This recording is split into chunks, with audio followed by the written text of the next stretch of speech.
There's one thing I want you to do for me. What? Come here. What? Win. Win. What are we waiting for? Take this!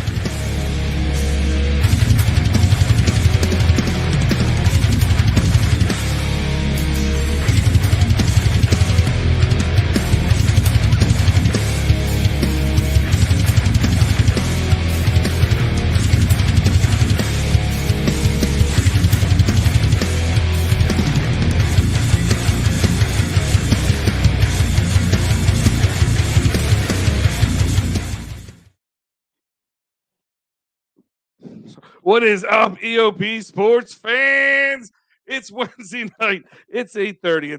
It's time for EoP. I'm Big Al. And I'm Joe Sheeran. And we are just, I'm still, Joe, I'm going to go right into it. I know we're going to talk Phillies for a second, but first I have to ask you, I'm still high on last night. I'm jonesing, baby. I mean, 2 Philly wins, of course, but the big one you have to talk about is the Sixers win. And I think going into the season, the mantra's been, can they get over that hump? Can they get past the second round? And they haven't yet. I'm not counting my chickens before they hatch and all that fun stuff. But can they beat Boston? You know, and that's what they're trying to do right now. Now, there's still a game left, games tomorrow, game 6. But I got to believe, like, there was a moment, and I think that moment's when you saw Embiid belabored a little bit, not last night, but the game before, where PJ Tucker kind of had to just get in his face and say, "You got to suck it up, bro. This is the playoffs. You don't. There usually is no tomorrow, and the more you keep using there's no tomorrow, your tomorrow window shrinks. And that since then he's been a man possessed. He played last night with no brace. You would even if you didn't know any better, you would never know he was injured. He fell on the ground. He rolled around like he normally does, but he got back up. Tyrese Maxey found himself because against Boston and again in the playoffs, he's been kind of small except for the Nets series, and that's just good luck to get draw the card against them. Let's be honest. Yeah, you could gauge very little from that. But last night, I think the Sixers proved that they're the better team, at least in the Eastern Conference. I mean, without a shadow of a doubt, I really. It's hard for me to say that, and I don't want you know me. I'm not ready to say anything until it's happening. Sure. I feel like it's happening. I don't feel, even if they lose tomorrow, I still think they have this. I really do. I mean, yes, close it out in Philly, party in Philly, first time in the Eastern Conference since 2001, or Eastern Conference Finals since 2001. Bing, bang, boom, baby, we're in it. And listen, I'm not looking past the other teams that are playing. If they're in it, Miami's a hard get, but all these other teams are pretty injured. I mean, not that we're not, but from a health standpoint right now, we look pretty good, knocking on wood. Yeah, I don't disagree with anything you said at all. I went into this series looking at it, and like you, I don't want to look past this series and then, ultimately past that series. But I honestly, in my heart of hearts, think that if the Sixers win in 6 in Philadelphia, I don't think that they could be stopped. I don't think they will be stopped. I do think that they will get to, screw it. I'll just say it, the NBA Finals. I think if somehow the Knicks come back, I think we absolutely smoke them. If it's Miami, they're up 3-1. I think it's a dream scenario. We're playing Jimmy Butler again. I love it's Jimmy versus, Embiid. I love all that.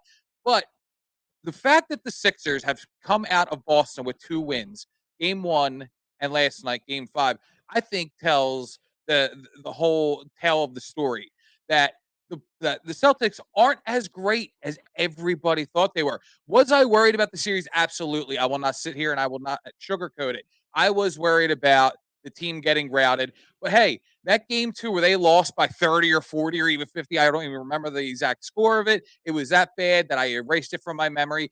That happens. That happens in these type of games. And then you see what the other team comes out. They come back and they fight and they make the adjustments. And that's exactly what the Sixers have done. We have been waiting, or I'm sorry, game 4, and James Harden had another 40-plus game. I mean, you're not going to get those games out of him every single game. So it is going to take that next man to step up. And last night it was Tyrese Maxey. And Embiid had another 30-plus game. Embiid had a 30-plus game the game before that too, game 4, and everybody was saying that he played horribly. Like, what was I missing here? But you got to wipe the slate clean. Embiid with a really great performance. Maxey just took the game over. That kid is so electric. He's the future of the Sixers, and I love it. They're going to get this game in South Philadelphia tomorrow night. I ask you, Al, and I said, this is us getting over the hump.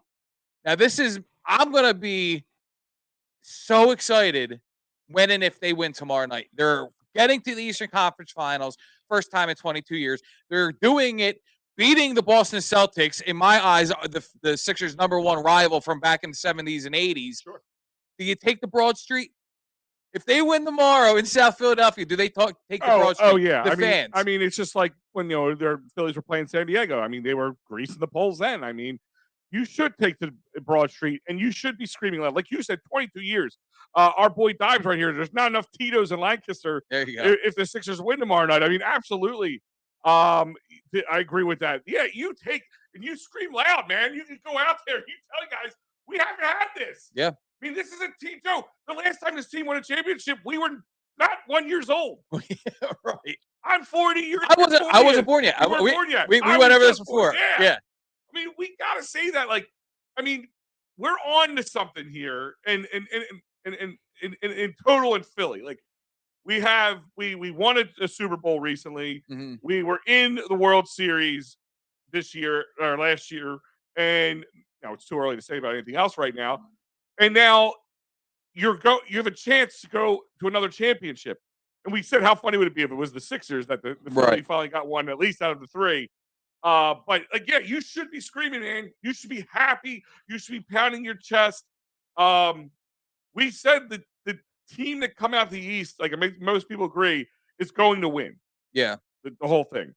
And right now, we're the best team in the East. I mean, of course, Vegas has us winning it all. I'll be honest with you. I was watching the Nuggets game last night, and they are good. Yeah.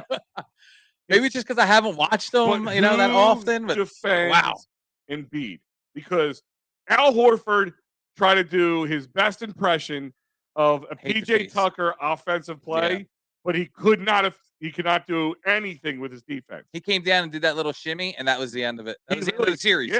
Yeah. End of the series. If you think about it, like, there's certain things that like remember the Giants on the boat with OBJ. And since then they've been irrelevant up until this year. Right. You know what I mean? Shirtless, all greased up. Yeah. Who thought that was a good idea? I have no idea. Yeah, like that's like that. You could be right. That could have been like the kind of like you made the gods mad. You made the basketball gods absolutely. mad. And I want to say this. I've got to give, and I've been pounding the table saying if they somehow lose this series, you got to blow it up, and you got to start with Doc Rivers. Last night, Doc Rivers coached a really good game. He went with his gut. He put Daniel House in there. Daniel House went out there, and I don't want to say he balled out, but he played really well. Oh, no. 10+. I mean, he was grabbing rebounds. He was all over the place to hustle. So I got to give it to Doc on playing Daniel House last night. Uber aggressive last night. Yeah. And if you look at his chart, all his score, he scored 10 points, but I think it was in 15 minutes. I mean, yeah, it's limited minutes, absolutely. But it's all in the paint. Yeah. I mean, they couldn't stop him. And if you can't stop Daniel House, you're not stopping Joel Embiid. No. You're not stopping James Harden. You're not stopping Tobias Harris. You're not stopping Tyrese Maxey. And Dives back. Sixers get out of the mud against Boston, and then Embiid beats Jokic in the finals. It's meant to be. Yeah. Put all that in the shame with that one. That's a great point with the Jokic. Awesome. But no, I mean, like, yes, to answer your original question, yeah, you should be taking a Broad Street. You should be excited because there always been this wall, and the wall was either Boston, right? And like, let's just roll the clock back during this process. Like, the Sixers became a perennial playoff team, second round team. Yeah, but a perennial playoff team, but also just always getting bounced in the second round, right? Since the process started becoming more, you know what I mean? I think looking at this playoffs alone, and you look at the opportunity that they have right now. The Nets, we already took them out. They had no KD, no Irvin. Harden was with us, and a gentleman's sweep. Mm-hmm. And now if we take out the Celtics, the Bucks aren't around. Oh no, gentleman's sweep. It was a sweep. Oh, you're right. Yeah. It was 4-0. I'm sorry.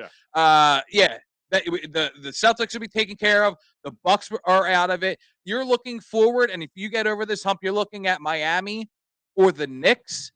I mean, this is probably the greater opportunity that they're going to see in years to come. Even Yeah, I mean, this is definitely. Giannis is already out there on Twitter saying, "Oh, I'm coming for the league. I'll be back." Blah blah blah. And you know what? He's that good. He's probably right. Yeah. So I mean, no Celtics, no Bucks. A haphazard Nets and the Sixers there, and they have the Nets or the Heat in front of them to get to the NBA Finals. I'm loving the chances of the 76ers right now. One more to go, though. Yeah, I mean, listen, again, got to keep everything in perspective, but that's my point. It is everything has fallen into place for this team, and it's kind of like what happened with the Phillies in the fall. Like that's what happened. Things started to fall into place. We really had no expectations of a World Series, even in the playoffs. Right. It's around the time the second round. You saw them, okay, the Braves, it's the same scenario. Yeah. The Braves were to the Phillies like Boston is to the Sixers. Yes. This team that always seemed to have our number. Great comparison. Yeah, we might be able to win a game or two here, but they always seem to get and even if we were winning, like because even last night, were you not waiting for a shoe to drop? A little bit. Yeah, you're sitting there and then like you saw at the end. I mean, I know it was garbage time basketball and all that stuff. I wasn't super worried about it either.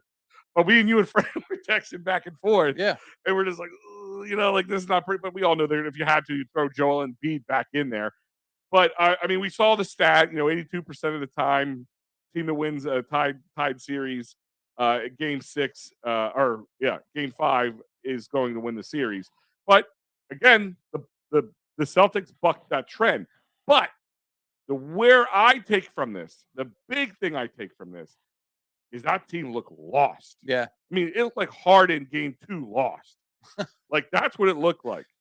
And I do think that last night's loss was demoralizing to them. Like, of course, they're going to come out and they're going to put their best foot forward. But listen, it's going to be an uphill climb. You're already down a game. It's 3-2, and you're coming into Philadelphia. It's not easy to. I don't care if this is the 1993 USA basketball team. Coming into Philadelphia is a hard place to play. Yeah, it's going to be hard place to play. Dives is sitting here saying Game 6 is going to be wild. The Celtics are going to be an incredibly tough out. It wouldn't be shocked if it goes Game 7. I wouldn't be either, but I still think even in Boston, we proved it that they can win back-to-back games. The only team in the series to win back-to-back games so far, and they won both at home and away. And I mean, they've done it. They got to close it tomorrow. I'm not going to feel very good. Going into Sunday, when it comes down to a game. In Boston now tied up the series. They have all the momentum swung back to them. I don't want it. Sixers and 6 has to happen. I mean, listen, part of it is, and then we go streaking. Look at the looking at the percentages. I mean, the Sixers were shooting 40% from 3 last night, shooting very well. So that's a dagger, and I think Dives brought that up on the post game broadcast from here on Edge of Philly Sports. It was him and Sean Bernard. I forgot who else was on there, but they did an amazing job, by the way. But he said it like, they couldn't defend against us at 3, and Al Horford could not defend. He had a better chance of stopping a runaway train with his bare hands than stopping Joel Embiid last night, because he just had his number, and I think that's part. So you have that to demoralize him, right? Jason Tatum, mouthful, had the best game of all the Celtics. Yeah, and it wasn't that good. It wasn't that good. It wasn't that good. I mean, if you go to the numbers, I mean, he was shooting 40% for field goals and 27% from threes and 85%. Jaylen Brown, 37.5%. He did not play well at from all the free throw line. Yeah. Like, how do you get away with that at all? I don't know. And a young, inexperienced coach kind of let things keep going. I don't feel like he called out. I mean, I know the Boston media and all them are really, crucifying him. But he's not. He's new to this. Some of these guys played in the finals last year. Yeah, but he didn't coach. He wasn't. He wasn't a head coach at the time. Not the coach. So didn't make great decisions. But this team was like, I'm watching the third quarter. I'm like, all right, the third quarter is going to be the telltale. I mean, that game where we got slaughtered. Yeah, that was the big problem for us. It's like 13 points in the whole quarter. Yeah, it was 13 points in the entire. It was like the lowest third quarter score they had all year long, and of course ever. Yeah, well, it could have been for a long time. But they I was watching. I'm keeping I'm just like, all right, I'm not gonna get carried away, Joe. Joe, actually, your texting me was kind of keeping me calm a little bit because I'm like, I'm getting fidgy. We're like going back and forth. I'm starting to get fidgy. My wife's like, "You're gonna sit down?" I'm like, nope, no reason to sit down now. I had two screens, Phillies here. I'm Yeah, muted. so The do I. Sixers up. I'm sitting there watching it, and I'm just like, okay, so are they're gonna get cold coming out in the third? Like something like you're expecting something like that. Yeah. Didn't happen. Yeah, it's funny you bring up the two TVs. I took a picture of my double display, and my wife she's like, "You're not going to post that, are you?" And I was like, "Well, yeah, this is what I do." And she's like, "Really?" And I was like, "All right, people." I'm sure many people are doing the same thing. They don't need to see that. Well, this day and age, the way things are streamed now, Yeah, having two TVs isn't like in the same room isn't like you're some wiring yeah, genius dude. anymore. I almost took a parlay last night in the Sixers game, Uh-oh. and I'm glad that I didn't Mush. because first off, I would have lost. Seeing how the totals came out, I would have lost. But yes, I am a mush. So when it came to the second game last night. I'm thinking the Suns, plus 235. I'm like, I'll put a couple bucks on it, see what happens. So they're down 3 at halftime, down 3, and then then the half comes out, and they're down by 20 within minutes. And I'm like, what the hell? So then I hedged the bet, and I put some more money on the Nuggets to cover. At the time, it was what I thought was 15 and a half. They won by 16. The bet I actually placed was 16 and a half. I lost both bets last night. So I don't know. I might be the mushiest mush of all time. Oh my god, he's mushier than cereal at the bottom of I the am bowl, man. mushier than your child's poo poo. Sorry, I got a little. All right, on that one, guys, phillysportstrips.com. Guys, it is tomorrow is they drop the NFL schedule.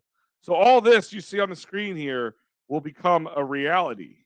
We will know when, where, and how you'll be traveling. We know the only thing we know for sure is the Eagles are playing the Giants Christmas Day, which is a Monday. We'll get into The that. 4:00 afternoon game. And so that'll be happening, but that's at the link. And we know we're not traveling across the pond in any which way. So they're all staying in the United States. So that's a plus because I don't know. We'll talk about that later. But Yeah. go to phillysportstrips.com, lock up your trips. Tomorrow they will be dropping them up, of course, as the schedule gets dropped. And then, of course, if you want to go to a Phillies trip or any of the Union trips, they have a ton of other trips out there. Go to phillysportstrips.com and tell them EoP sent you. That's a pretty cool graphic they put together. That is a really cool They graphic. sent us that earlier today, and I posted. I wanted to post it up on our show here, and I'm like, yeah, that's awesome. Before we segue into another sport, let me just one more thing on basketball. I saw this today, and maybe I missed the memo. Maybe you know about it. The Toronto Raptors are considering JJ Redick as their next head coach. Did I miss the memo on when JJ Redick became this great basketball player or former basketball player, and people were just chomping at the bit to get the chance to hire him as their head coach? What am I missing here? We've been seeing that across sports a lot, not just basketball, but With JJ Redick. But just these guys who come out of nowhere with no background just because you're an analyst. I mean, you would think like an analyst who's done it for a while has a good idea, maybe from a personnel standpoint, Right. But coaching's a different story. I mean, ask the Colts how that worked out. Just bring a guy who's an analyst who played in the past but had no coaching experience. That didn't work out too well for them. Yeah, I just don't get it. I was actually kind of like taken back. Like JJ Redick, like the guy's just podcasting now, and I know he's doing some color commentating, for ESPN, I believe it is, for some of the games. But head coach JJ, and come on, well, let's be real here. Well, I mean, we'll talk about a little bit of the Maybe, Flyers again. too. Maybe it's just me. Flyers are doing the same thing again. Not head coach. No, but putting a person who's a former player, who was an analyst in there as an important part of the company. So Sure, it'd be interesting to see how that plays out. But overall, kind of just to finish up the Sixers talk for a moment. Now I'm sure we'll jump back to it. It was just another domination, and you could go to the website at eopsports.com. Our boy Austin Krell wrote an incredible article. You can check it out there. That really breaks down, like he always does, likes and dislikes from the game. mm-hmm. And it's usually pretty even, or depending on how the game went, maybe a little less, a little bit more. But there's only about a couple paragraphs of dislikes, and I think a lot of it was fluff. Sure. Even he had a hard time finding something bad about that game. And Daniel House Jr. Like, is it an anomaly? Like he just came in, his whole team was hot, he fed off of it, Very or do possible. you think there could be more? I think he's a good player. I mean, why can't he just be a good player? But one more thing I do want to bring up is very early in the game yesterday, Al, you brought up that Embiid did not wear a brace yesterday. There was a moment when Embiid did go back to the locker room, or at least it looked like he went back to the locker room, and Reggie Miller starts spouting his nonsense, acting like he really knows what's going on. Embiid comes back out. He's on the court, and Reggie starts saying, "Oh, he went back to put on a different type of brace. Look, you can see it through the outline of the blah blah blah."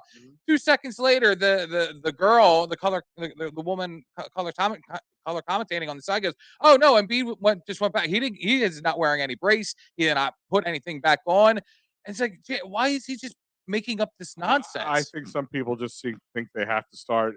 Before she came on, I'm looking at his knee. I'm like, there's nothing different from what we already saw. They've zoomed in on it 5 times. He's not wearing a brace. Stop saying that he is. At most, he's wearing like one of those neoprene braces that you like can't the even tell. Copatone or something. Yeah. But my point is sometimes these guys just get on such a diarrhea of the mouth. I guess is a good way of saying it. They feel like they have to like explain themselves because they're like, yeah, I'm going down a road. I need a course correct. But I mean, can we point out that Marcus Smart won the Hustle Award this year? That dude stinks. Can we just keep pointing that out? It's like there's a shot game we can do. We could play during these. If you went back and watched all the games up until now for the Celtics Sixers series, a shot game could be every time they bring up Marcus Smart's Hustle Award. Right. You could do that. How Jason Tatum's a former college scout said he's has the most basketball intelligence he's ever seen in a person, all that kind of stuff. Like, I mean, get off it. Like, I get it, man. It's annoying. Here we go. Embiid had to poop. How does he not know this by now? For reasons other than the knee. That's what Lex says. She's like, maybe he just had to go to the bathroom. Seriously, like, what do you think these guys do? They just pee in a bucket on the side? Like, occasionally they got to pee during a game. Like, it's just, it's funny. It's funny how it annoys me when these guys start talking like they know what's going on. Like, you don't. Well, this is the difference between a whatever. national broadcast and a local broadcast.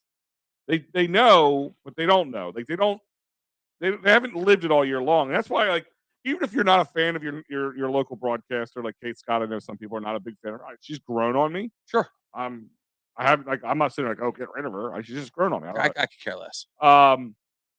But her and Allah have been doing this all year long, so we would probably get a little better from them. Right. And yeah, they always tend to swing towards Sixers, like, oh, that's ridiculous and all that, that happens, but that's the national broadcast for you. It's hot garbage. It is hot garbage most of the time. But I mean, overall, everybody should be then go circle back around. We should be excited. You should, like I said, don't hang your banners yet, but be on this team. Like, be with this team. If anybody, You're a rival. I mean, excited. Joe, just between now and last week, people were talking about, should we trade Embiid at the end of the season? I said it last week on the show. Yeah, James Harden should be gone. And listen, talking about that last week on the show. Yeah, too. and listen, I guess you're talking about me, Al. Yes, Joe, you're talking about me looking for the nearest bridge. Yes, I got you. But listen, I don't blame you when you see a game like that against a team we've struggled against. Rarely do you get to bounce back from that. Sure. Again, a reason I feel more confident about this team. They are being resilient. Can't you also say that the Celtics can take that route as well? They can. And the difference I see here is we took a punch, fell backwards, got back up on our feet. They've taken a lot of punches last night. I don't know if they can. Yeah. I mean, they would have to come out and shoot like they were doing game 2. Like we did last night. You would have to shoot like that. But if they are evenly matched, meaning shooting percentage-wise, even defensively, if they're fairly evenly matched, and it's not like a blowout or a lopsided game in any which way, I think the Sixers win this one. I mean, if the Sixers threes are landing even at 30%, we win this one. Well, we did a post last night. It was sent to us from our boy Fred, and It was a breakdown of the Maxey and James Harden, the pick and rolls, and just how the number they did of them just was outstanding. And then, of course, creating the shot. Therefore, I mean, that's going to be something that the Celtics go back and take a look at. They're probably going to make an adjustment and start to defend that a little bit, better. They hope, but I mean, hey, if they go into the next game tomorrow night, Game 6, with the same aggression, level headedness, not, keeping calm, not getting too anxious, shooting the ball well, playing their defense, But keeping playing the their foot on the game, but foot on the keeping the pedal. foot on the gas, they're coming home. They're coming out victorious tomorrow night. No doubt. Well, they can't defend. They have to triple team. See, that's the other thing that they allowed the Sixers in this too much. They really that game one, I think, is going to be the death of them a little bit. Yeah. Um, Nobody saw that coming. Nobody saw it coming. And then, of course, you see that and you get excited, and then you see game two, and you're like, oh, you're like, Yeah. was that an illusion? But I think at the same time, the Sixers were able and I guess you have to give Embiid the credit the most, who was cheerleading to have PJ Tucker here more than anybody. Oh, yeah. Joel Embiid. I think he knew he needed somebody in his face. While a lot of time during the regular season, PJ was being talked down about, saying that he stinks, et cetera, et cetera. A lot of people said, wait till the playoffs. You're going to see why they got him. Playoff PJ, there is a reason for this. And what we saw the other day, just him getting into the head of Joel Embiid, that's all I needed to see. But I do want to say something with the way that last night's game was and Sunday's game was. There was a time in Sunday's game where they were up by 17 points, and then they had to go into extra basketball to get that W. Now, last night was very similar. They were up, 10, 15, 17, 20 at times, but then the Celtics started to, creep back in. And I think the Sixers, kind of nutted up, and they said, we don't want a replay of Sunday, so we're going to continue to play aggressive, and we're getting this W convincingly. That's what they did. Well, and I think part of them knew that if they lost that game, that OT game, oh, it's over. I think they would have lost last. I don't They think would've last night lost would have last never night. happened. No doubt about it. I mean, they may not have lost, but it would have never been like that. It would have been a much closer game. I firmly believe they would have lost. Probably, but I think they kind of know, like, the writing's on the wall here, guys. We cannot, not get a win here. We need to do this. Yeah, up 17, they would have lost that game in overtime. You know how mopey Joel gets. I mean, I don't see him going into last night's game with same head state. I think PJ saw that. That's true too. I think PJ saw that because, I mean, Joel Embiid was the best player on the Sixers in the overtime, and you saw him start to kind of sputter, run out of gas. Mm-hmm. And I think PJ you saw him get in his face. Like, this is the playoffs, mother. Right. You need to nut up. Like, if you want to get, you want to earn that MVP. If you want to be like, because what would happen? Like, you earned the MVP, you finally got that, very emotional, very cool. Mm-hmm. But then you get bounced again in the second round against the same team that just seems to be that thorn in your side. That MVP becomes kind of, you're going to be like, the people are going to call it a sham MVP. Right. You're not going to earn it. And now you can at least get past them if you, like I said, foot on the throat. They're going to continue to try to triple team Embiid. Oh, yeah. And one thing Embiid learned is, like, I got to nut up. And he also learned how to get out of it. Like, if three guys are on me, that means other people are on. And I think the team learned. I think Maxey kind of learned a little something like, I know what I can do now. I don't think it's going to be 30 points again. Not tonight, tomorrow. But he puts 20, and Harden puts around 20, and Tobias puts somewhere between 15 and 20. I think Embiid goes off tomorrow. I think that's going to be the dominant, the one game, where you've been waiting for Embiid to take it over and just play, dominating. I think it's going to be tomorrow. I mean, he's ready, man. I think he's ready for this. He's ready to put the team on his back. He knows he needs to go out there and get this win, get past the Boston Celtics, and get to that illustrious third round of the playoffs. Yeah. And again, PJ Tucker, the James Harden game, the one we're all ready to sell him down the river, which we all every right to, the way he played. Mm-hmm. I mean, they said he did his best Ben Simmons impression, like he disappeared. But at the end, people got in his face, but it was PJ Tucker who really got in his face. And even at the end of that game, he kind of started turning it on a little bit. I mean, too little, too late, but it was enough to get the momentum going for the next game, and we've seen what we've seen from Harden now since. Let's see. Steven saying PJ may have helped to change the entire narrative of JoJo's Philly career with 20 words in public. No one else besides Butler was able to do that before. True. JoJo has to play ornery like he did in round 1 versus Toronto last year. Like, yeah, like he's just got to have a fire under his ass and just go out there and play his game because they can't stop him.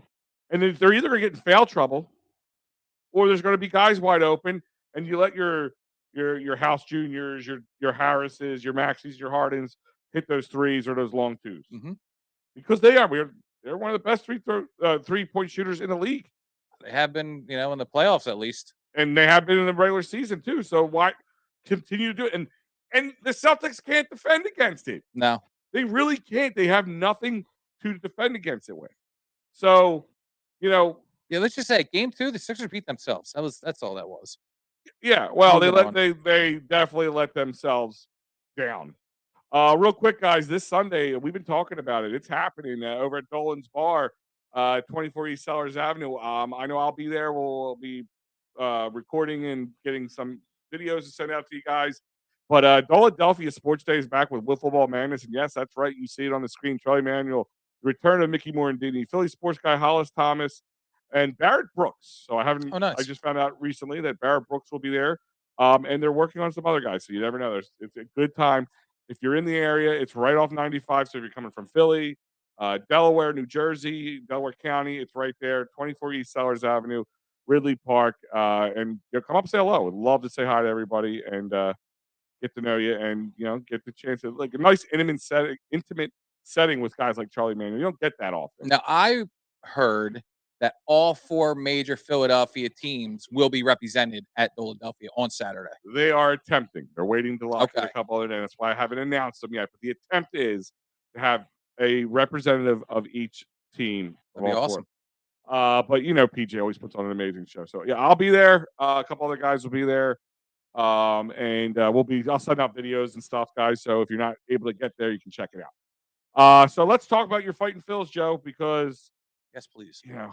Talk about a team that can give you fits too. I mean, one day you just think this team is lost and doesn't know what they're doing. The next team is like, all right, we just swept a good team in the Blue Jays. Absolutely.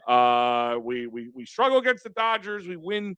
We almost get swept, but we find a way to win Game 3. They clawed one out.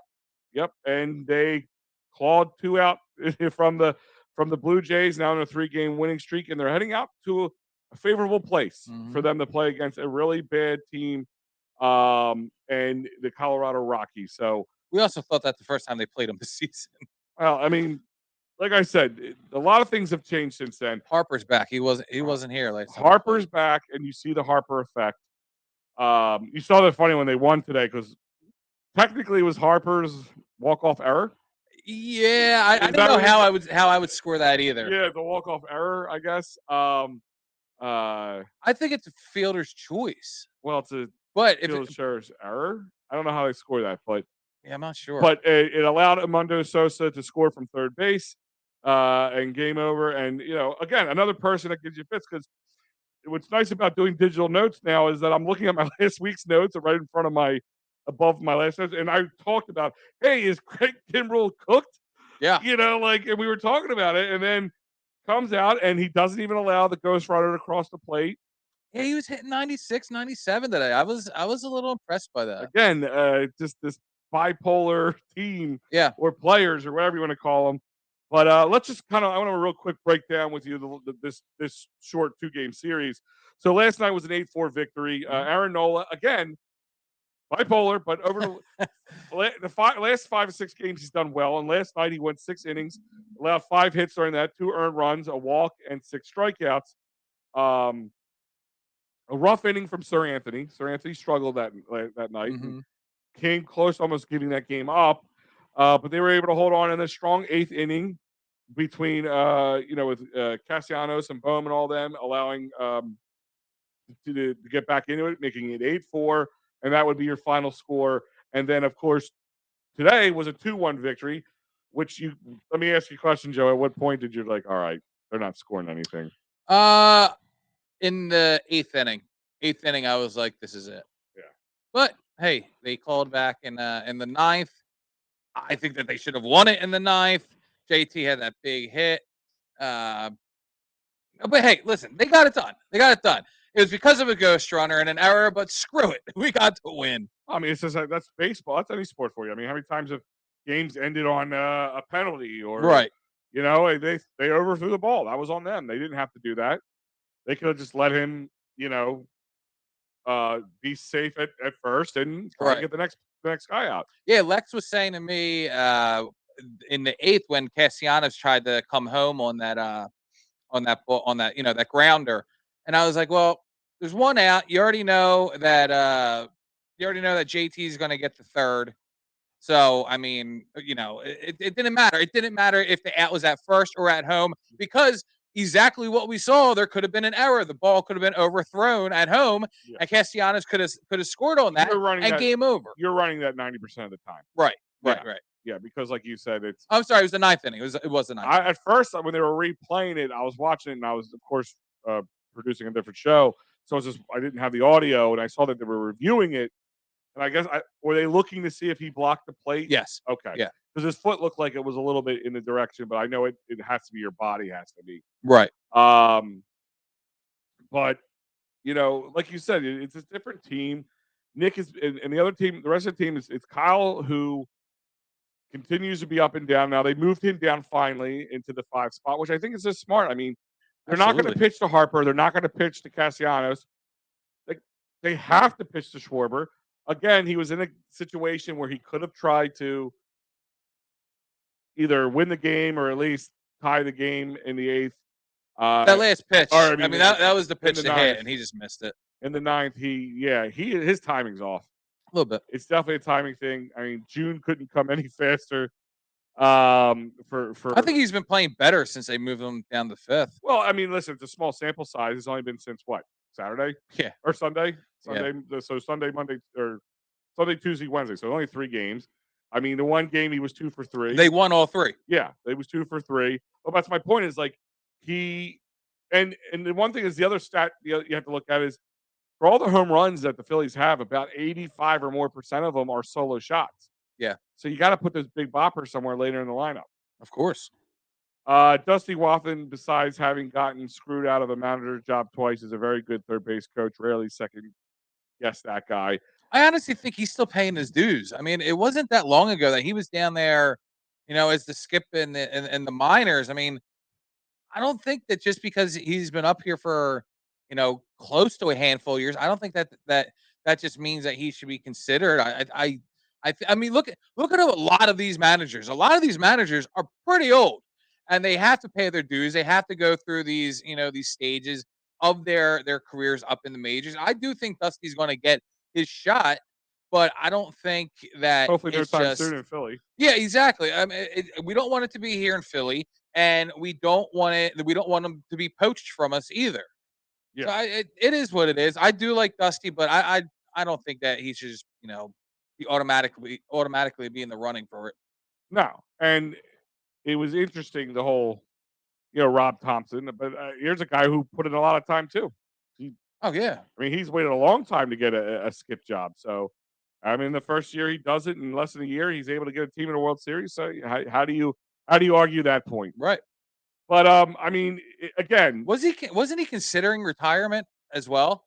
Mm-hmm. And then the Phillies gave him I mean, of course he had the interim, but then they were like, "Hey, here's the 2 years." Like I think that there was a story where he said that he was contemplating retirement. It might have been even before he joined the Phillies. Yeah, I think at least before he even thought he was going to get a job. Yeah, I think that's what happened. I think he was talking about possibly.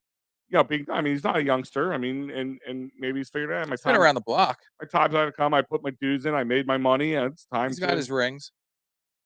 The job he did with the Reading Phils and the Iron Pigs was great. I'm not should have capitalized on that momentum. Kapler is a fad.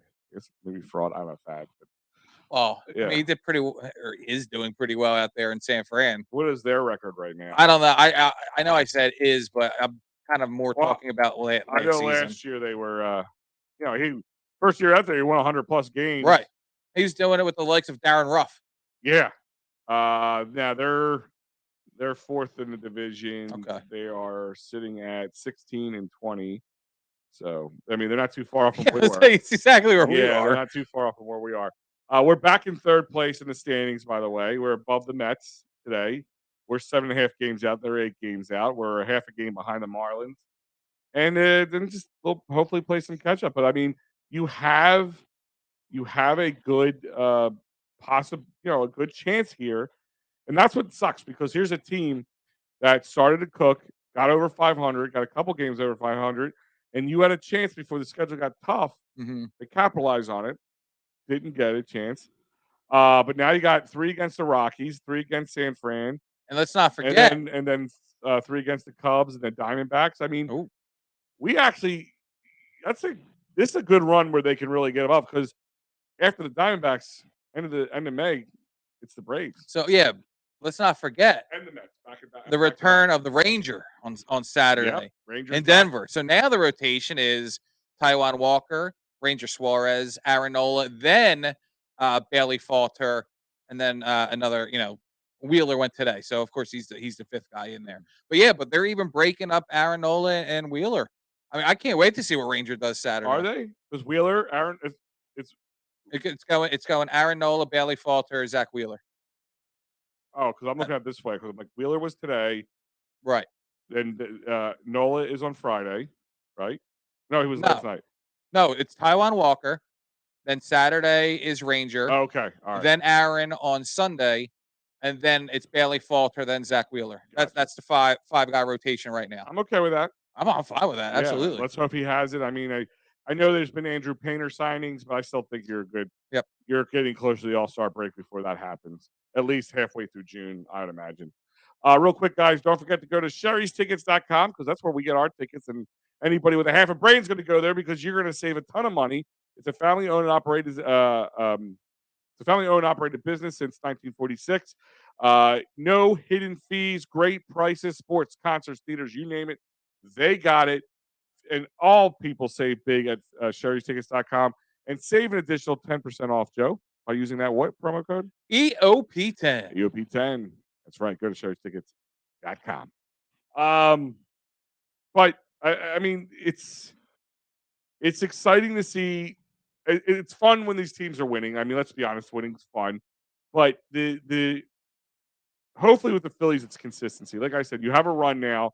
You should be able to win a handful of series. I'm not saying win them all, but win a handful of series I between. would like to win them all. Well, I'm saying win every game, but you should be able to win every series. Yeah. Between now and then, you've got a gauntlet at the end of this month. You're leading into Labor Day or Memorial Day, whatever day it is. Because and they're away, might I add. They're 4 games against the Braves away, and then 3 games against the Mets away, and then 3 games against the Nationals away. Mm-hmm. You have a long road trip ahead of you against 3 divisional rivals. Now, granted, the Nats are the Nats and they are what they are, but that's it. It's that's where you really need to knuckle up. And if you can do well in that stretch, you can really poise yourself to get back into getting that first place spot. Mm-hmm. And since you did bring up the Mets, there was something that was it was actually put out yesterday, but we put it up today. Mets and Phillies in London next year. The Eagles aren't having any international games next season, but the Phillies are, and the Mets, and that's going to be pretty cool. And I'm pretty sure. So does that mean I get to watch baseball at like 8 a.m.? I don't know. Yeah, I wonder what time that would be at. That'd be interesting. I mean, because think of it, if football is played at 8:30 out there for what would be a 1 o'clock game here. 8:30 at night. No, 8:30 a.m. Oh, 8:30 a.m. I mean, I could see some 8:30 a.m. baseball, and I love that. Yeah, well, and I believe Philly Sports Trips. Eggs and eggs, baby. I believe Philly Sports Trips will be having that as well. So, and they did go out to London before. They went out for the Eagles London game a couple of years back. They're about to go out again. They're going to go out again next year for the 2024 Phillies Mets series. Well, they're about to head out there again very shortly for, I believe, the Union. Oh yeah, they'll be at the end of this month. They're London and Leeds. London and Leeds for Union trip. So yeah, you can get international with Philly Sports Trips. So check it out. And I believe they have a game. They have a game at home this year You're bringing Eagles fans in They from are. across the pond. So I was on Phillies, and this is not an That's pretty ad cool. for Phillies. no, Phillies we're Sports not. right It's now. just pretty cool. I was on their site earlier, and I saw that they're going to the Ryder Cup out in Rome. Yeah. I mean, my God, these guys are everywhere. No, they're doing an amazing job, and they're selling out too. Like that's the key Oh, thing. yeah. Like they're not just putting these trips together and they're falling apart. Like they're selling out. So it's pretty awesome. So yeah, check it out. We always check phillysportstrip.com, but it isn't. They already got their ad, but they get a little extra today. And of course, they're going to be all over the place tomorrow because let's jump into it, Joe. Sure. Because we start talking about schedules, and one schedule that's about to drop is that NFL schedule. Yep. We and- know of one game. of one game. Go ahead. Yeah, Eagles and Giants got announced today. It's going to be 4:30 a.m. or 4:30 p.m. on Christmas Day, Monday, December 25th. You know what day it is. Yeah. How do you feel about it? I'm cool with it. I like it. Okay. I'd rather have the 4 o'clock game because here's the thing: is by 8 o'clock at night in Christmas as a dad, I'm exhausted. What do you do though? Like, do you have Well- the family over your house? Do you have to go somewhere? Like, what typically would you be doing at 4:30 on Christmas? So you asked me this 3, 4, 5 years ago. Right. It's completely different. I'm at my grandparents' house, but that we don't do Well, that that many anymore. years ago, it's because we went to the game, and Yeah. but it was a primetime game. Like, No, I'm but- talking 4:30 right now. Like I don't know because, like I said, I used to go out and I'd be at my like a grandparents' house or something, but I could be home now. So Right. I'm watching the game. Like by then, it's perfect. You want to think about it. If anybody with kids or anything. So you get up in the morning. It's early. You're doing Christmas 9 a.m., 10 a.m. if you're lucky, and it only takes like an hour. So now you're at lunch. So if you have to go somewhere, you can still go out, come back home, and enjoy the game. And the kids are playing with their toys and all the stuff that Sandy brought them, and that's great. I think it's perfect. Now, Joe, I ask you this question: if you were to say be blessed with tickets, I don't think I can swing it. how do you pull that off? From the reaction I got today of telling my wife that the Eagles played at 4:30 on Christmas, I don't think I'm gonna be able to swing into that game. Was it one of those don't even think about it moments? It was one of those. Well, that's really annoying. Why would they do that on Christmas Day, right in the middle of the day? Don't think you're going. It was, yeah. I'll try and push for it if somehow a ticket was available, but I do not know. I don't know. I honestly, I said She's something. probably listening right now. When I get home, she'll be like, "You're not going." Yeah, I did say something to my wife, and I think she said she wouldn't care. Yeah. I mean, yeah. You gotta Sully Squad checking in. You gotta pick your battles. No, it absolutely is that, because I think at least in my house, like, we wake up, we do the kids Christmas, then we go to my parents and do Christmas there, then take everybody home, and I go to my uncle's where I see some of my extended family, but my mother-in-law comes down to the house and they're doing dinner and everything's happening right around this 4:30 time. Now, when we went to the game X amount of years ago, that Raiders game, that was because it was after dinner. Like, we didn't go down and tailgate. We went right down before the game, walked right in. Dinner was done. The hoopla was over. Go enjoy the game, honey. Great Christmas. Because by then But your wife's ready to go to bed. Right, She's done. exactly. She's This checked out. now is, it's right in the middle of, the Christmas food being made, me keeping the kids out of the kitchen while my mother-in-law and wife, do stuff as I'm helping a little bit. Who's going to be there if I'm at the game? So I might have to get a babysitter on Christmas Day. yeah, right. That's going to be that's going to be an expensive bill, and that's just the part where me and you're in different aspects Right, of our yeah, family life absolutely. because It's going to be different for everybody. yeah, but like with me, that's why I said you asked me 3, 4, 5 years ago. I'm not traveling on Christmas I also Day didn't as have much. kids back then when we Yeah. went. Yeah. Yeah. And like I said, I had kids, but we brought my older son with me, and it was late. Like I said, my wife was cooked. She's like, I'm done. I'm going to sleep. I'm Right. like, go ahead.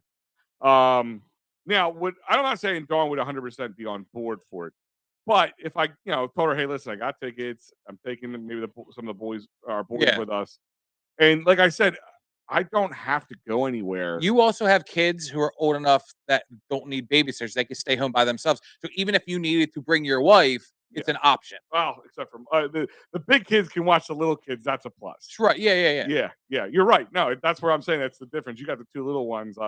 My youngest, I got 2 under 5, so like I would actually think about bringing because it's a 4:00 game, I would bring the younger one. I Yeah. wouldn't bring him to the 8:30 game.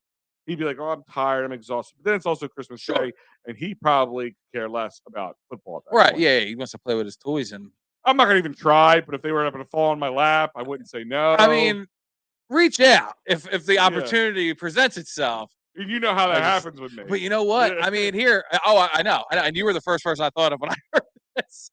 But I mean, listen. What are we? We're in May right now, and we're talking about December. Like, if I just start putting if I put the little droplets out Planting the there, seeds, man. planting the seeds. Let's see how the garden grows between now and December. Hey, It's Mother's Day. I'm gonna go over and overboard with the gifts for Sunday, and I'm like, I'm gonna build up that credit bank. You know what I yeah. mean? Oh, I already did that with. I said, "What, babe? You haven't had your hair done in a while. Here's get some the hair cash. did. Go get your hair did. Remember this around Christmas time." Wink. Mm-hmm. Yep. She probably thinks I want like a special Christmas present. No. What's funny I is just want permission. What's funny is I because she was saying how annoying it is that the Eagles or it got scheduled this way. I go, well, the Sixers are probably playing that day too. And she's like, oh, they are. That's double annoying. Like, why are they doing this? I'm just sitting there like, I better shut up.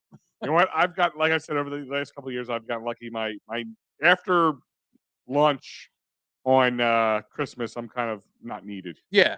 That's a beauty.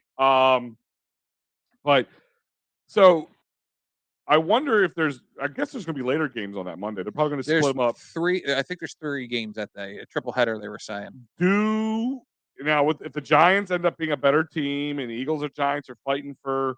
Giants had a pretty good draft. They could be a better team. That's what I'm saying. If they're fighting for a playoff position or, first or second place, they flex that. I guess flex them going to the game. If it's later, flex them going. So I guess they're doing like kind of what they do with Thanksgiving, like 1, 4, 30, and then 8. What I was really hoping for is there was a rumor that the Eagles were going to get the first Black Friday game ever, or Christmas. I was really hoping it was going to be Black Friday. Well, yeah. But I did hear that if it was Black Friday, it would have been away. So at least we get the home game in this aspect. Jets and Dolphins, right? I believe so. Yeah, it's the Jets and Dolphins. Okay. But if it was Black Friday and it was home, I really wanted to go to that game. I'm trying to hit up all the major holidays. I've been to Thanksgiving. I've been to obviously Christmas. I mean, Black Friday just would have been another one on the checklist. Can you get out for Black Friday? You're not going to get in trouble for that one, right? No. You want to go to a Flyers game? Did you ever do a Black Friday? I have not done a Black Friday Flyers game. I would do that. So the last time I did it was years ago, and when they're usually 1:00. Remember last year was the first time it was like a 4:00 game. So mad. Yeah, I didn't get that either. That's annoying. I remember the last time I went. My now 14-year-old was probably about 6, 7 years old, and I got banged up. And I came home, and she's like, "I didn't expect you to be all drunk. Just thought you go to a Flyers." What else are you gonna do? I was like, I got in a lot of trouble that day. It's been a few years. I mean, let's repeat. Yeah, right. No, or was it? No, it wasn't 2010. So it's probably 2012. I'm thinking. Steve wants to know, has Pat gotten off the ledge yet? Steve, I think Pat lives on the edge or the ledge. The ledge. He is you gotta love him. He's emotional. He is emotional. He's what you love about him. He'll be that guy like you. I would love to play. Here's your show. This today. Here's your last show. Right. 2 different Pats. But we're all like that. We were just talking about that with you and me. Like we were talking about trading Embiid and Harden and all this 100%. stuff. But I'm not trading. I'm not re-signing Harden. So yeah, we're all like that. We're Philly fans. It kind of comes with the territory. We're all bipolar when it comes to sports. Absolutely. And Joe, like we said, we can get ourselves in trouble with the wives, but if you ever get in trouble with the law, get hurt at work, get hurt in a car accident, personal injury, man, we call us David R. Cherry at cherryinjurylaw.com, and we call him at 610-565-0300. That's right. So check out David R. Cherry. Again, that is 610-565-0300. You reminded me of there? Remember the old movie phone? Oh my God, you're right. Oh yes, Independence Day is playing at 1:00. It did sound a little robotic like that, yeah. Oh, the movie phone. But I mean, Joe, let's just think about this for a second. Like, I know the other game we talked about that we know it's going to be the second game. I think it is going to be the Chiefs. They're going to be in Kansas City. Yeah, supposedly. and maybe I shouldn't say supposedly. I saw the evidence. It was Mama Donna Kelsey in a Facebook comment when she was talking about some of the big games coming up. She said Eagles Chiefs in Arrowhead week 2. I haven't seen anything to the contrary. Yeah. I posted it on our Facebook yesterday. Some guys were saying, "Oh, she's wrong. It'll be week 1." I did research it. I didn't see anything about a week 1. Usually it's the NFC, AFC. They usually do that. Right. I Like the understand that. championship. I'm saying the champion in week 1. I would be surprised it's Eagles Niners. Yeah, but here's the other thing with that is Brock Purdy would not play if they play week 1 or week 2 against the Niners. So the 40 whiners, the 40 criers out there, they're already bitching on social medias about saying how the Eagles don't want to play Brock Purdy and figuring that we have to now cater to their injury, that we shouldn't want to play them, that we should want to play them full strength. And if it does come down that it's later in the season and it's full strength, so be it. We're going to whoop that A once again, that candy ass once again. But don't just, because the schedule fell the way that it is. It's our fault that the game is scheduled for earlier in the season, that Brock Purdy won't be back from the injury that he suffered from the Eagles because he's, never mind. I'll just let that one lie. But listen, I mean, if it's Niners week 1, Chiefs week 2, I mean, Brock Purdy or not, that's two tough weeks in a row to start the season. Yeah. And we already know by seeing who we're playing on the road and away, and we saw the NFL research come out yesterday and say it, the Eagles have the hardest strength of schedule in all the league right now. Yeah. Not even right now, just in general. In general. It's not going to change. Slow Squad says Chiefs play Bengals later in the year, so if it's not Eagles, it's probably Buffalo at KC week 1. Oh, I could see that. That would be an interesting. I mean, that's kind of like a big game to start off the year with. You know what? I wouldn't mind seeing that Bengals Bills game, that the one that got kind of like, called off because of the injury. I could see that being, week 1, like the first game of the season. That's a good point. Yeah. I wouldn't be surprised if it was Washington. We always seem every few years to cycle back around to play Washington's team game 1. It's like for the Eagles. Yeah. Oh, yeah. Like, it always seems to be like every 4 or 5 years I we agree. go back around from pickle juice and on. It's always like 4 or 5 years. And there was that one year it was twice in a row. Two seasons where it was twice in a row. KC plays a lot of turkeys at home. Yeah, that's true. Listen, that's the darling team of the NFL right now. So yeah, why not? Joe, I think that they were ranked like 16th in the strength of schedule, which is just nonsense. But what are you gonna do? I mean, ultimately, home game wise, what's the one you're looking for the most? We're looking forward the most to watch. Like if you could go, Joe, you could pick any home game, and it not a division rival. You could pick any home game, and it's either going to be the Cardinals. They play the Bills at home, don't they? Cardinals, Niners, Bills, Dolphins, Vikings are the non-divisional. I would take the Bills game, even though it would probably be the hardest one for them to grab. I would take the Bills game just because the Bills are good. I would. I mean, can you see? Oh my God, South Philadelphia, the Bills Mafia, and the Eagles fan base. Can you imagine that in South Philadelphia, the Link parking lot or the Wells Fargo parking lot? Can you imagine that? That's gonna. I got to circle that game on my calendar. I think if we're not even there, we might as well go with a camera down there. Absolutely. You might just get some great footage. You're going to see some people being set on fire, being put through tables. It's going to be absolute dynamite down there. All right, so I would just not to pick the same one you were. I would probably agree with you, but because I hate the Niners, I would love to be them just because they're whiny. I just saw them play the Niners in the NFC Championship, and they whooped it. But I just want to talk so much garbage because I can't stand it. But I actually would like just be cool to see the Dolphins because like Tyreek Hill. That'd be cool. I can see that. Just a cool matchup, I guess, would be Cardinals. I don't know. Whatever. Who cares? But it is the return of Jonathan Gannon. Can you imagine when Jonathan Gannon hits the field? Oh my God! There will be many birds flying, and most of them will be boo birds. You know what? I can't believe that tampering news did not come out sooner. Because we didn't even the swap of the 3rd round pick dropped out of nowhere. Nobody knew about that. Obviously, and this actually makes so much sense because now the game now after the Super Bowl, Haley going up to Jonathan Gannon saying, "Hey, you're not getting on the plane. You have an interview." And I think he did it cold-bloodedly because obviously they knew about the tampering. Word probably came down from Jeffrey saying he is not getting on this, and they knew that they had to work out some type of payoff.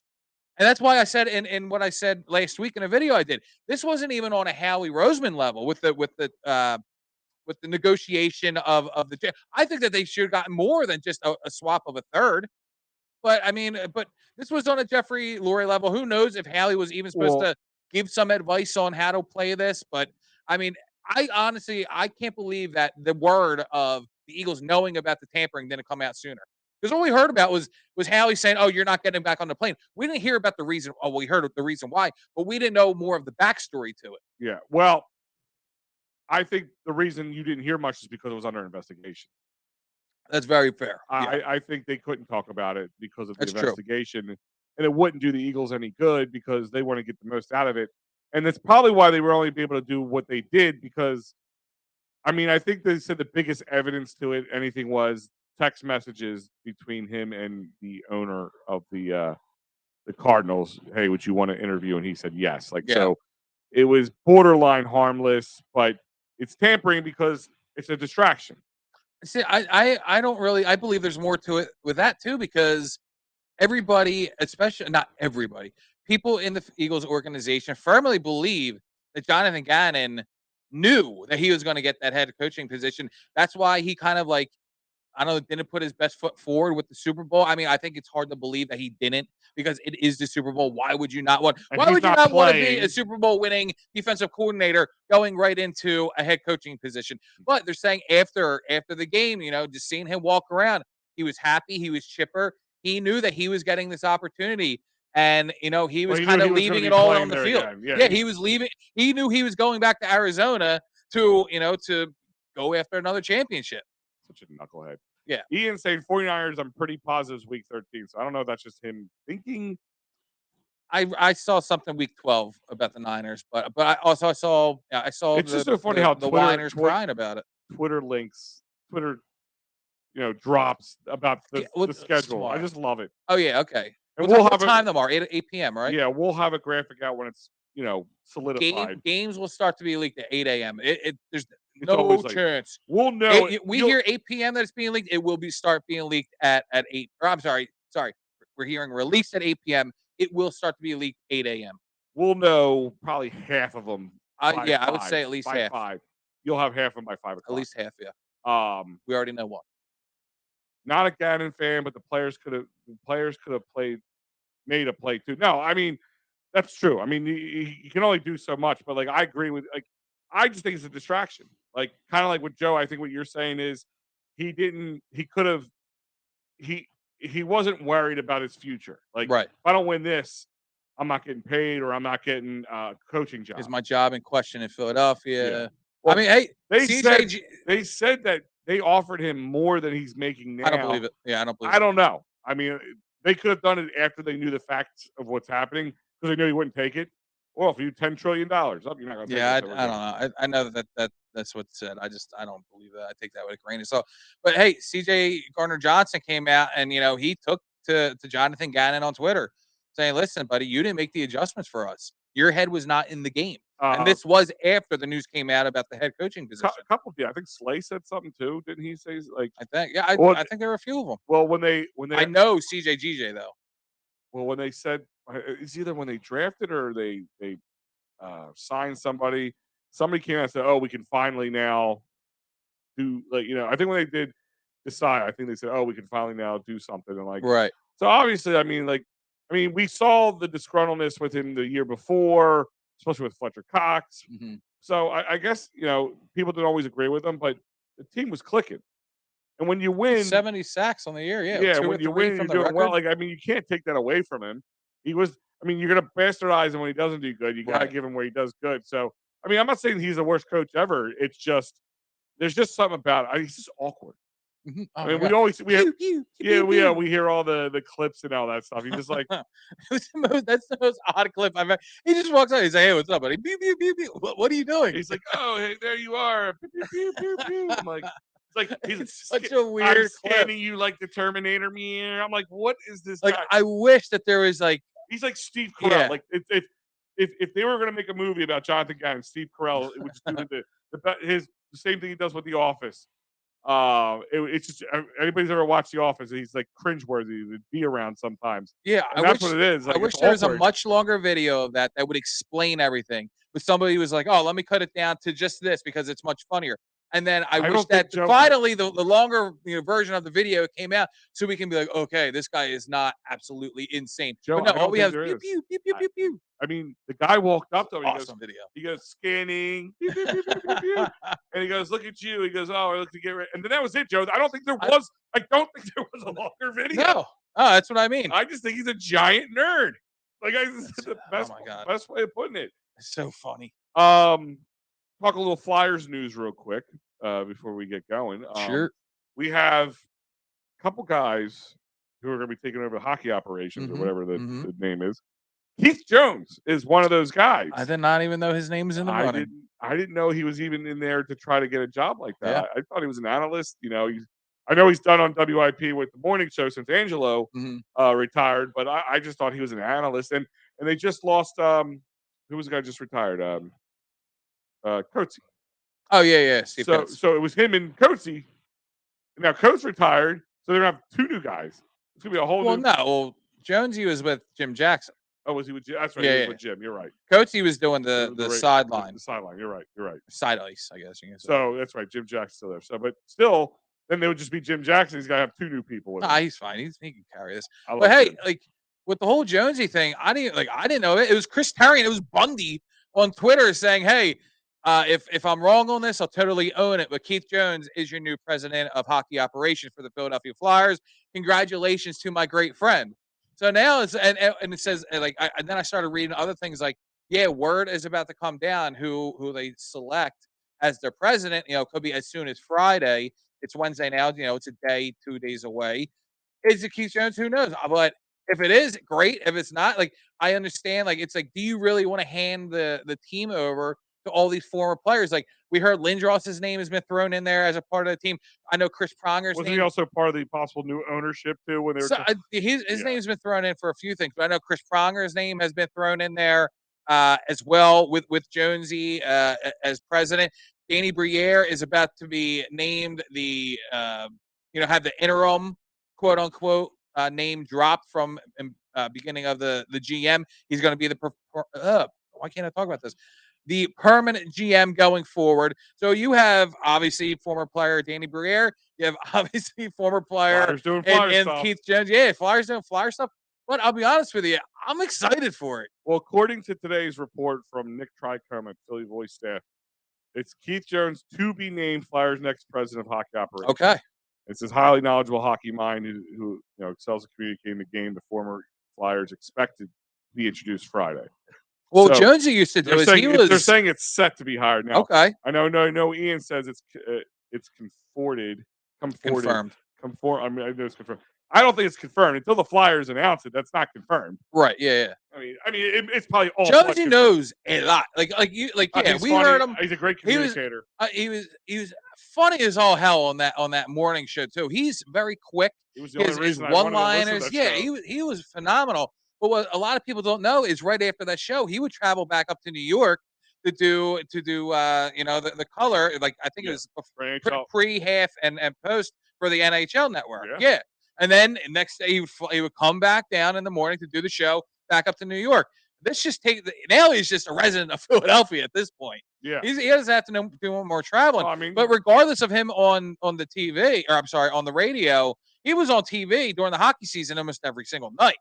He was watching these guys analyzing every player in the league.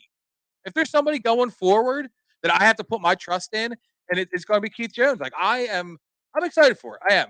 I know there's the argument about former players coming in. It's like a lot of Bobby Clark-ish type situation here. Homer, yeah. You got a guy who played, a guy who did analysts for it. Mm-hmm. Now he's working in the organization, so maybe Jonesy will be the president. The only thing he hasn't done is coach. Right. Yeah. So, I mean, but like you said, I like Jonesy. I really do like Jonesy. It's just we gotta hope now he's just the right guy for the job. Right. And I think it's probably a quick exit if he's not doing. I mean, I don't know. I think Briere. I think Torts is going to Yeah, have but a lot of say. you can't keep quick exiting these guys because what kind of precedent are you I get setting? that. Are you setting for anybody who wants to come in here? Because No, I get that. right now, the other piece of Flyers news to talk about is they now own the 7th overall draft What a pick, which was bummer. not what anybody was looking for. We were hoping top 5, if not number 1, of course, I overall. I think they're going to get up in that top 5. I think Briere is going to put together a trade package with some players, a Provorov, a Konechny, something, and get up there and But does possibly the that top get you what you 3. want?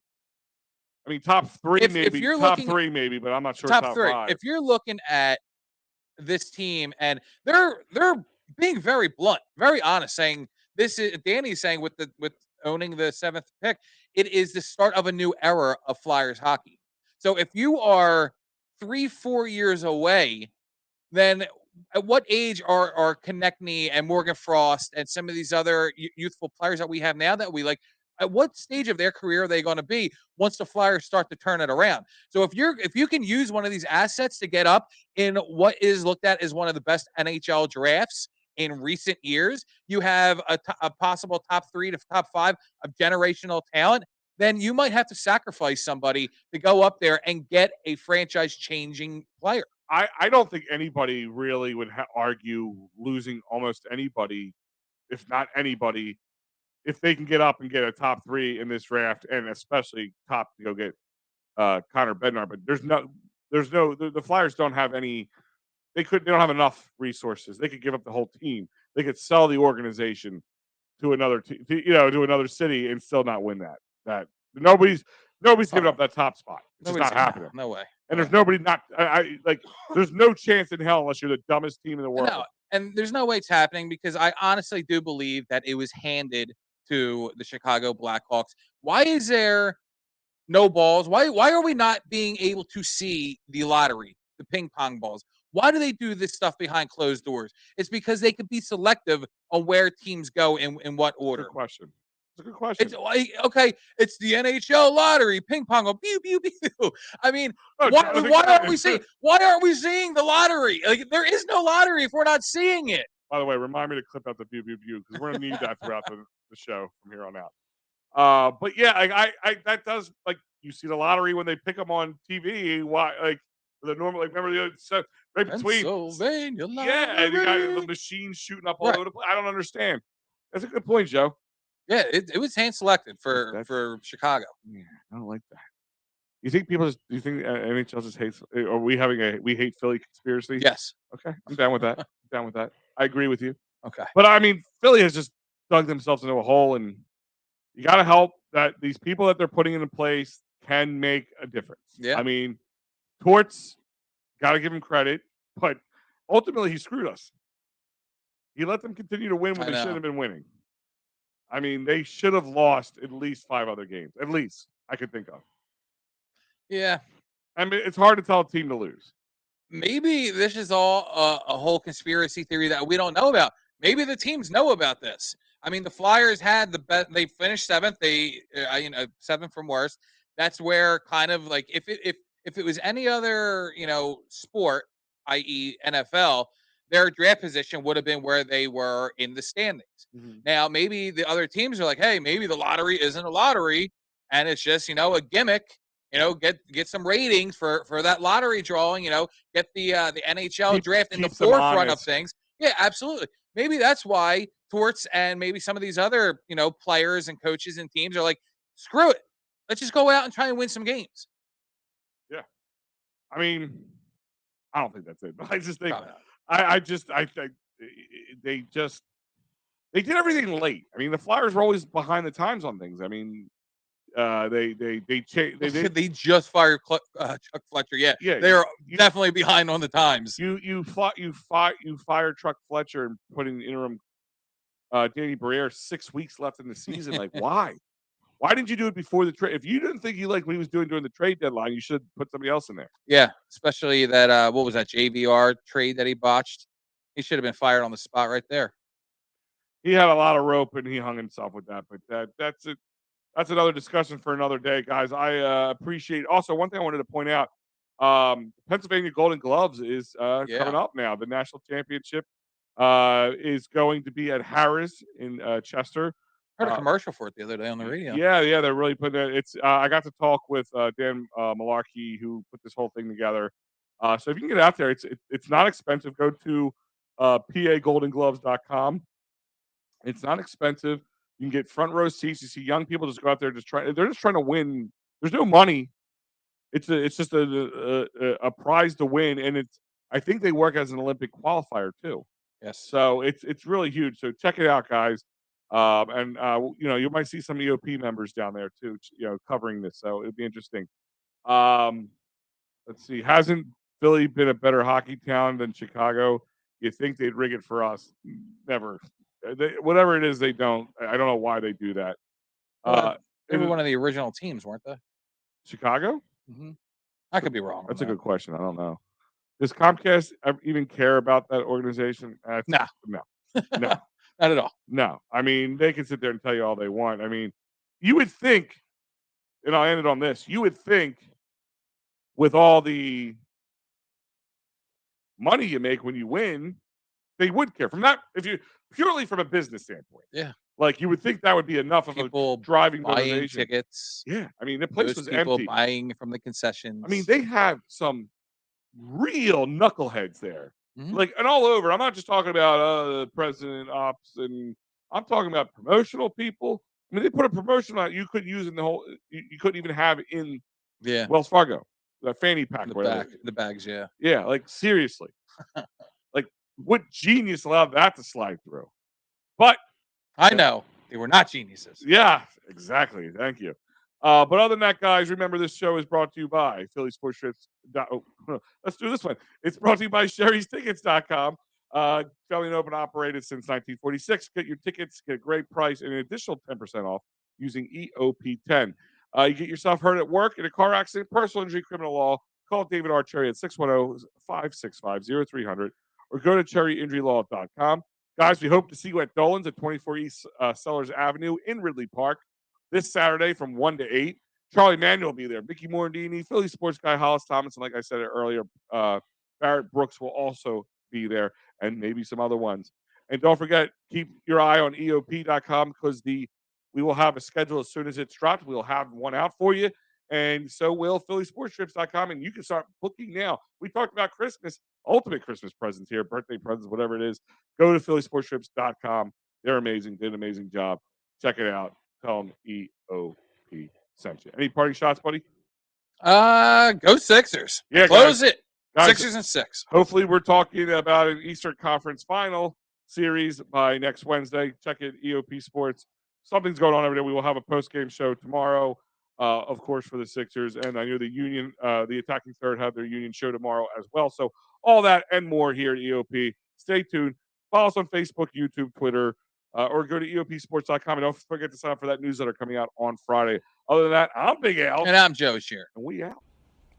There's one thing I want you to do for me. What? Come here.